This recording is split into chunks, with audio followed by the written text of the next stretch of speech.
Good morning and welcome again to another Sam's Saturday Morning Shed.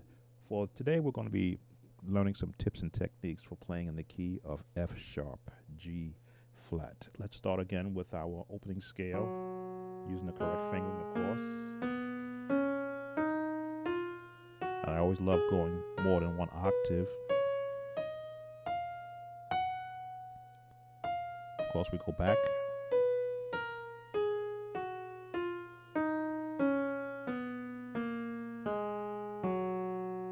Leave out the left hand.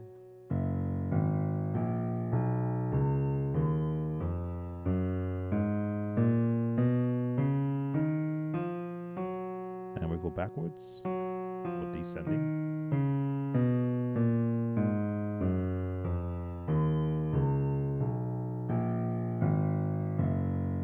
All right.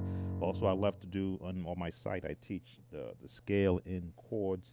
And by chords, I mean by the harmonies of a choir.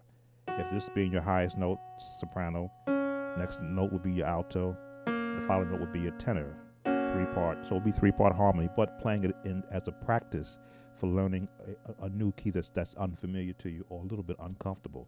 So if this is my first scale note, F sharp, G flat, following this procedure gets you comfortable playing not only in the upper keys, but learning how to recognize the scale notes that are found in that key. Of course, we go backwards.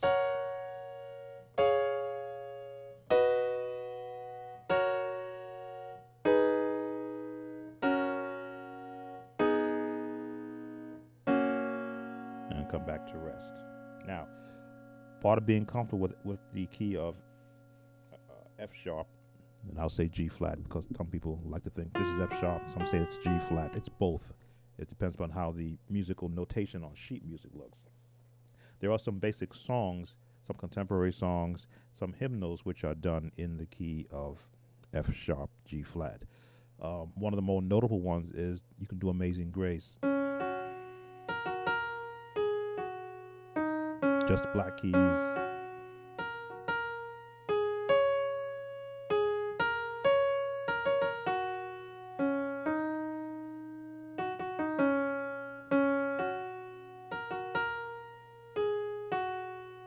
I've seen videos on YouTube stating that that's just a scale for certain people. I like to think it's just notes. I don't look for it like that. But what happens is, in that case, you've left out the B and you left out the F, which is part of that same scale. So when you learn chording,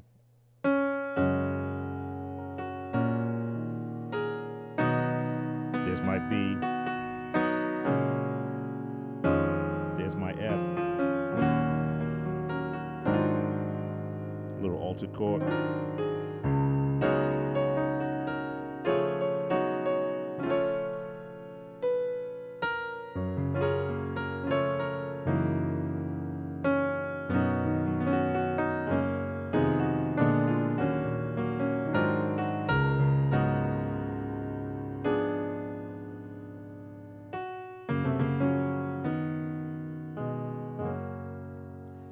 F sharp is not a difficult key to play in. Took me a while to become familiar with it because so many songs I've learned was not in F sharp. But when I began to learn some of the Walter Hawkins songs, some of the Hezekiah Walker songs, I said, oh, okay, they're in F sharp. Well, you now have to commit yourself. There's a, I believe it's Keith Pringle that writes the song Save to Serve. Hear the voice of the Lord say, who can work for me from the heart of his will.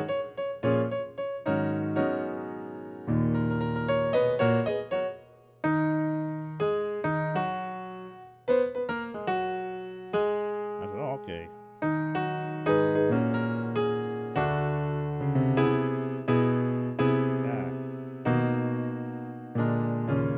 I'm showing my age here. I haven't done that song in a while.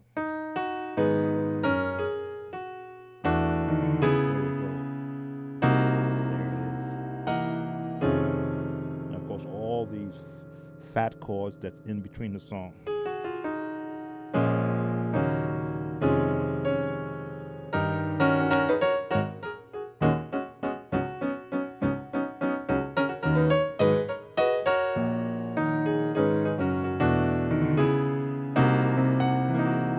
So F sharp is not a scary key. Once you're comfortable with, again, the scale, what basic chords can be found in that scale, what basic songs you can play and chord, and then you start getting to the contemporary songs. What's the Hezekiah Walker song? It's in my head right now.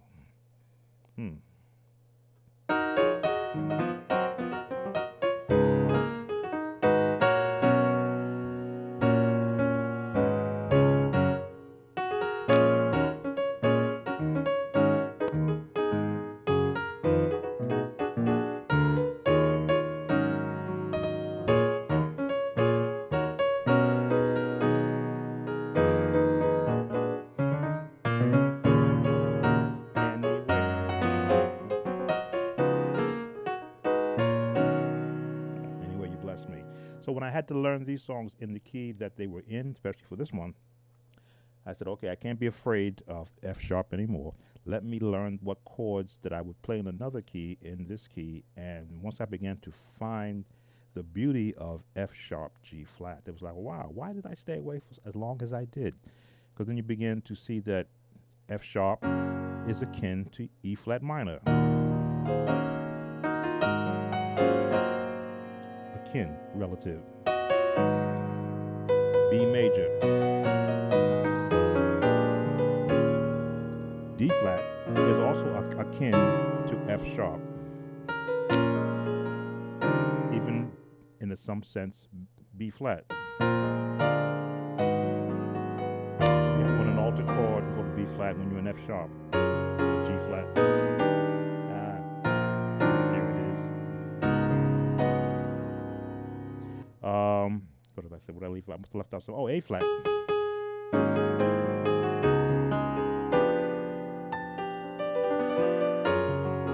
So once you've become familiar with every key of the scale and what chords are found in each of those scales, there are chords in F sharp, chords in A flat, chords in B flat, chords in B major, certainly chords in D flat, C sharp, chords in E flat or D flat, E flat or D sharp, E flat, G sharp, certainly F.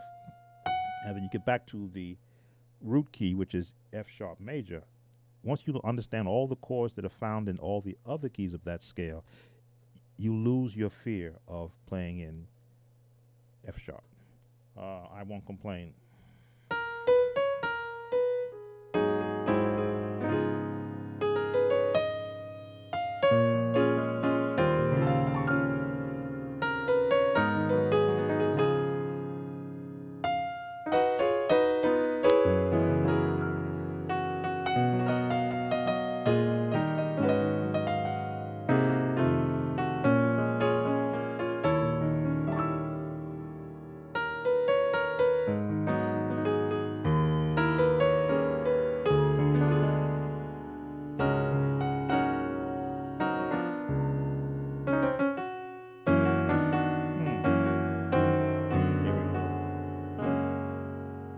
So it's really a matter of committing yourself to practicing.